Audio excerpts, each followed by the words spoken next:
Bonjour, bonjour, chers belles destinées, que la grâce de Dieu nous fasse du bien. Nous voici au deuxième mois de l'année 2025. Je te souhaite la force, la capacité, la foi authentique, la détermination, la bonté, l'amour de son Dieu. Vous savez, c'est le premier commandement.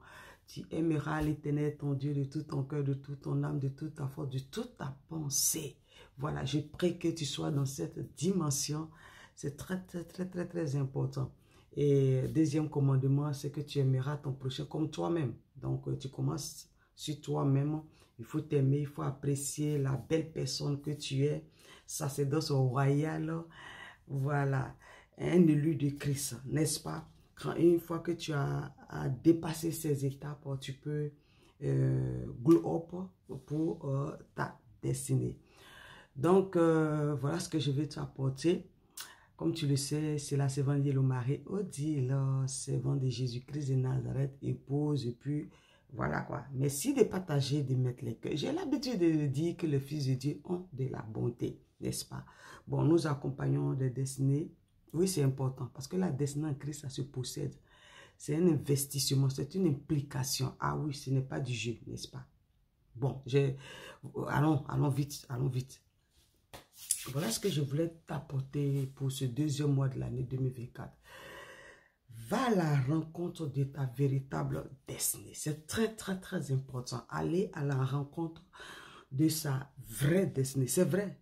Quelqu'un me dira, mais moi je suis déjà dans ma destinée. Oui, c'est possible. Mais le plus important pour nous ici, c'est de faire notre possible pour aller à la rencontre de notre destinée, n'est-ce pas?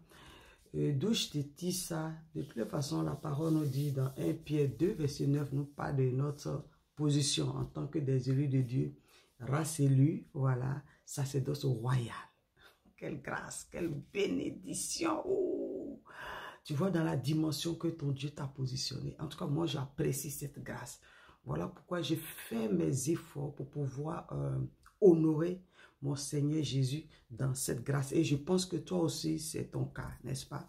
Donc, comme je te disais au départ, va à la rencontre de ta vraie destinée. Nous allons prendre l'exemple de Gédéon. Gédéon, quand tu vas dans le livre de Juge 6, voilà, la Bible nous parle de Gédéon.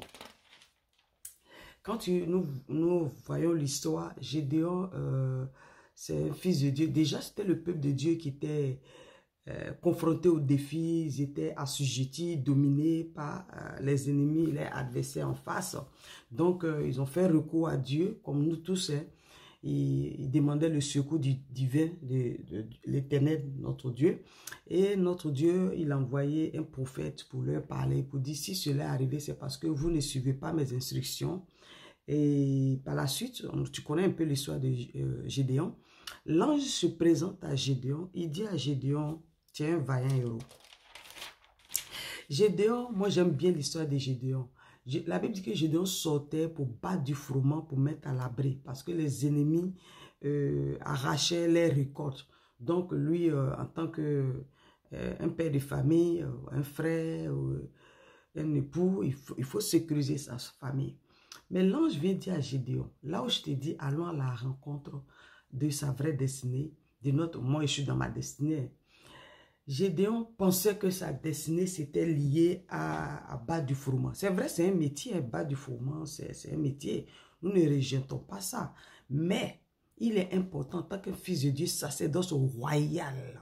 Oui, un élu de Dieu, fais ton possible pour rencontrer ta vraie destinée.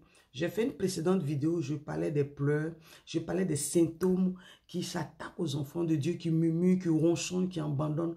Pourquoi? Parce qu'on ne rencontre pas véritablement sa vraie destinée. Or, quand tu rencontres véritablement ta vraie destinée, la destinée elle-même, elle a ce pouvoir, cette puissance en toi qui te maintient, même dans les défis, tu n'abandonnes pas, tu continues de croire, ta foi prend de la hauteur, tu es persévérant, tu es déterminé, tu es patient et tu es une personne prête en découdre quand tu rencontres véritablement ta vraie destinée.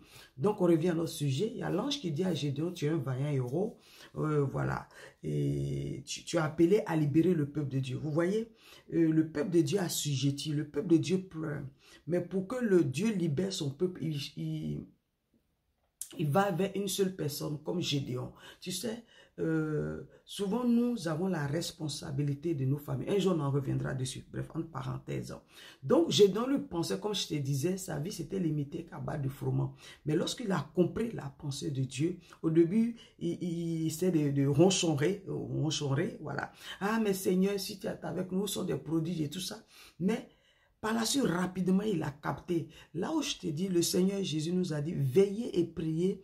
L'esprit est disposé, mais la chair est faible. Tu sais, quand la chair prend le dessus, la chair nous amène à amener un fils de Dieu à ronchonner, à pleurnicher, à bavader, à procrastiner, à rentrer dans la médiocrité, à abandonner. Ça, c'est les œuvres de la chair. Mais quand tu es continuellement dans la présence de Dieu, ton esprit en éveille. Ton esprit est disposé et tu captes facilement la pensée de Dieu. Même dans les défis, tu arrives à te recadrer, tu arrives à prendre le dessus. Donc, Gédéon, la chair voulait prendre le dessus, mais il s'est ressaisi.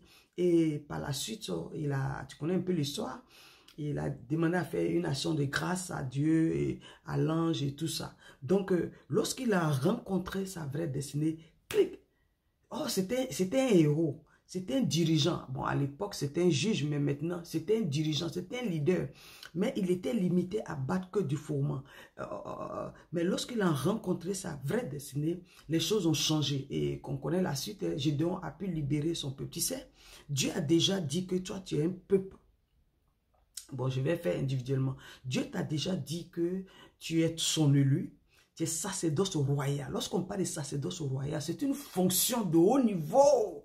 C'est une fonction d'honneur. Alléluia. L'ange a dit à Gédéon, tu es un vaillant héros.